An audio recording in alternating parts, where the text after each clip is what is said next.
Hi, welcome to Tarot with Cleopatra Phoenix. I'm Cleopatra Phoenix. And today we're going to just do a quick reading. Just a quickaroo. I want to give a shout out to my friend for getting me the most wonderful, isn't this pretty? So pretty to go in my coaster. And I'm going to have some rose lemonade tea. I really think I am so susceptible to marketing because the only reason I bought this because I thought the box was so pretty. This box here. And so we're going to try it. It smells, oh, it smells beautiful. It smells like perfume. I've always liked foods that smell like flower. It tastes like flowers and perfume. Like those violets. I love those violet candies. Let's just pop this over here for now. So we're going to let our, ooh, look at that. It's so vivid. Oh, it looks nice in this cup. It's so cute. So I thought I'd just do a quick reading today. I usually do a 9-card spread, but we're going to do something a bit smaller. And the reason is I wasn't even going to record today, and then this came in the mail. It's exactly what you think it is. It is a tarot card stand, and I can put 3 cards at a time on here.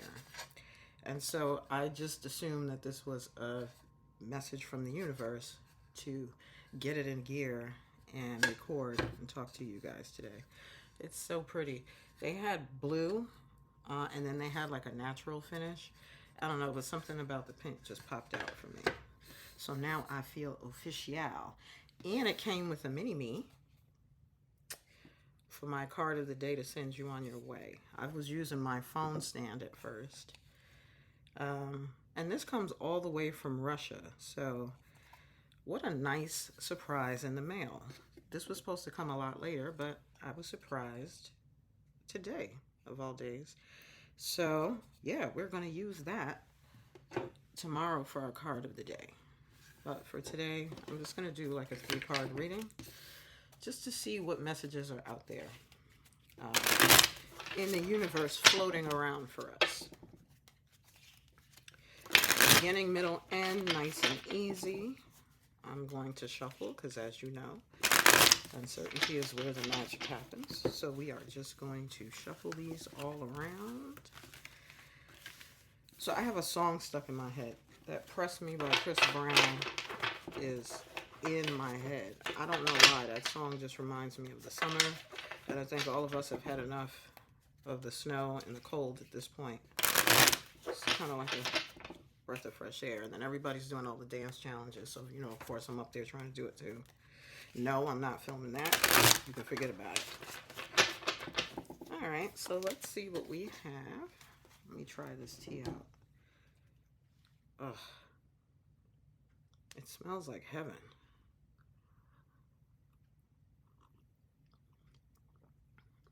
Ooh, this is nice. I can also taste this chilled. This is really nice. So what is this? I mean, it's not a paid promotion, but Tailors of Harrogate. Since 1886, by appointment to HRH, the Prince of Wales, suppliers of beverages, Tailors of Harrogate, New Yorkshire. Oh, fancy. It tastes good though, and it was only like $3, so I don't know how much the royal family's making off of that tea. Really, really good. All right, let's see what we got. We're just going to put them out here. So I'll just put this down, and you guys can see it before me because I don't even know what's coming up. The beginning, the middle, and the end. Let's see what we have. Okay, Justice. Let me move this back a little bit so I can see what's going on. The 5 of Pentacles and the Ace of Swords reversed. All right, so what is it trying to tell us today? Well, Justice, we know is obvious, and I'm a Libra. Shout out. This is the card for Libra, so probably a special message for me today. Justice is all about balance, equilibrium. And, you know, there have been some trying times. last year, the beginning of this year for some folks. So equilibrium is something that we're all looking forward to. I know that I am. Been a lot of ups and downs. A lot of that uncertainty I always celebrate. And it's not easy to adjust to change. I think change is the inevitable thing in all of our lives, and yet for many of us, it's so difficult to get accustomed to. And it seems counterintuitive, right? Because you think that because nothing stays the same, we ought to be used to the change. But I think we seek equilibrium so much, and we want it so badly, at least something to cling to, something to be certain about, that I think just by nature, we kind of negate the idea of change. It can be good, right? But it's scary. So I don't know. What I'm getting from this card is the equilibrium you seek will come whether you work hard for it or not. You know, everything is a cycle. Everything is ebb and flow. So, you know, when you're at the height of heights and things feel great, we want them to stay that way. But we have to remember that, you know, this existence moves kind of like a sine wave, which is like a sort of like a, you know, an up and down. There's valleys, there's peaks. And when we're in the valleys, you know, the memory of the peaks can sustain us. And we're at the peak. We need to be reminded that, you know, no situation lasts forever. So whether you're at the top and you're headed for a decline, or if you're at the bottom, the only way to go is up. So knowing this hopefully will give just a little bit of comfort. Your Five of Pentacles. I mean, you know, that card signifies worry. And it's funny, that's just what we were talking about. So we worry about not having that equilibrium. We worry about, you know, the next big bad thing that's going to come passing through. But, you know, shoring up your, you know, your peace of mind in those times when things are good is very helpful. And I think one of the things that helps with worry is gratefulness. I try to practice it every day. I remember people used to tell me, oh, you know, you should practice gratefulness. It works. And I'm like, how does that work? Like, things couldn't be more terrible right now. What is there to be grateful about? But the thing is that there's always something to be grateful about. There's always something to be grateful about. And when you focus on appreciating what it is that you do have, appreciating the fact that it could be worse, but it's not. It's not about being grateful to something outside of yourself, right? It's not about being grateful for what you might deem to be random occurrences or luck or that kind of thing. It's not about luck. Good and bad things happen. They're both coming. They're always coming. There's not much that we can do about that. But do we have to worry about it? Do we have to spend the time worrying? It's the same amount of time that you could spend appreciating things, finding something to be joyful about. And again, it's not about something outside of yourself. It's a practice to cultivate so that you can be in control of your mindset. You know what I mean? So that you're not buffeted about every time something changes. There's something within you that's constant. There's an equilibrium that you create for yourself. And last, we have the Ace of Swords reversed. So there's a decision that's not being made. And that can be due to a lack of clarity of thought. You know, there's a lot going on, and maybe trying to figure out just how to get to that balance. So what today's reading is looking like is a message for us to try to find some peace within the calm. And try to find that from within. Because if you look for that outside of yourself, you'll be sorely disappointed. Everybody else has their agendas, their their priorities. Being beholden to that, it can really make life feel chaotic. You know, other people's opinions about you, for example. Yeah, well, when everybody's loving you, it's great. You do one thing wrong, you know, and then it's like, oh, you're not who we thought you were, or something like that. And the thing of it is that the only person whose opinion matters in terms of who you are and where your life's journey is headed is you. You're the only one that's going to be with you the whole time. And we're not talking about length of relationships or strength of relationships. We're talking about the fact that we are all born sovereign beings by ourselves. We come into this world and we make connections with people based on the choices that we make. And then we have those experiences. We curate all these experiences that make up our lives um, based on not only our choices, but other people's choices. And we're all interacting, at the same time in this experience. You'd be hard pressed to keep track of it all, you know. Zora Neale Hurston once said, "Be no one's darling." And I used to try to embody that all the time because you'll be disappointed. You're going to let somebody down.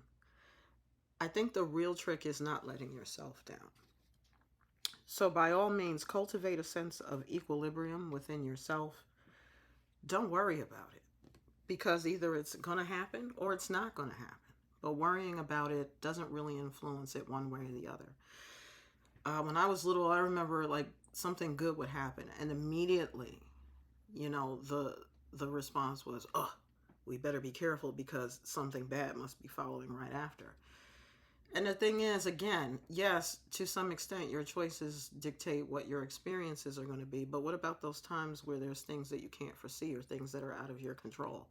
Worrying about it never helped. The time just passed. So, the idea here is positive productivity in the face of adversity or in the face of chaos or in the face of the unexpected or the unpleasant. Also, if you look at how sad and destitute these folks are, I mean, one of them is injured. They look like they're outside of a church. They're looking for help. They're wondering if they're going to get some kind of saving grace or, is a miracle going to happen. I firmly believe that we are capable of performing miracles for ourselves in our lives. And I think that perspective, outlook, and attitude has a lot to do with that. I know it's easier said than done. It's easy to tell people, "Oh, just be positive about it." It's something that I've been trying to practice myself in the recent past. And it works, finding something that brings you joy. Tarot brings me joy. I've been studying it for many years. I love the symbology of it.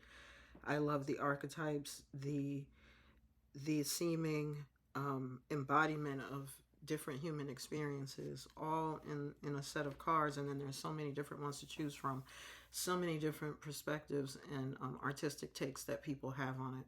The interpretations, so many different interpretations that people have. It all lends itself to, this great mashup that is the human experience, and we're all taking part in it as individuals. So, I mean, that brings me joy.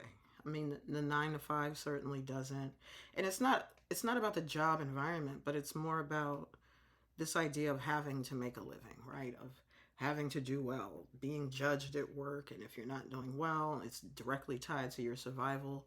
We are all jacked up in terms of things to worry about. We don't often get the opportunity to practice the ability to be stoic in these situations. And it doesn't mean not having feelings about it or being impervious to worry, but about when you find yourself in those moments worrying, you stop for a second and you say, "But what's beautiful about today? But what's beautiful about me? What's beautiful about this situation?" And I think if you practice that long enough doing that, you do start to get a sense of there is something that I'm in control of, and it's me. And I think if feeling powerless is stopping you from making certain decisions, even the decision to be happy, even the decision to practice mindfulness or gratefulness, it's okay. We're all struggling with decisions that we need to make that we haven't made, that are probably contributing to the worry, that are probably contributing to if there is a lack of equilibrium, or if there's a feeling of imbalance, or if a feeling that life is not fair. At some point, we have to get up and, we have to make a move. Even if making a move is to decide not to make a move. I guess the message that I want to get out there today is that everybody is struggling with something, and everybody is questioning, themselves, their experiences at this point. I do think that gratefulness is the answer. So again, I'm so grateful for this beautiful cup. I love elegant things, and I just think this was such a thoughtful gift. Oh, and remember, as my shirt says as well, all who wander are not lost. So you might feel lost. You might feel like you're experiencing, your dark night of the soul. But inherent in you is the ability to find that equilibrium, to find that peace. And sometimes just thinking about it or making the decision to think about it and figure out what your next step is often relief enough. Sometimes if you're stuck, once you make that decision, doesn't it seem like everything just flows? Like everything starts making sense. And then you say, oh, well, it's luck. Well, it's not. I think we all have the power to change our environment, to change our situations for the better. So I want that for all of you today. This has been just a quick reading. We've got Justice. Libra's in the building. Don't worry. Be happy. And decide to decide. All right? Well, this has been a quick session with Cleopatra Phoenix, Tarot with Cleopatra Phoenix, and of course, I'm Cleopatra Phoenix. Wishing you a blessed day. I hope that everything wonderful happens for you today, and that you discover something new and exciting.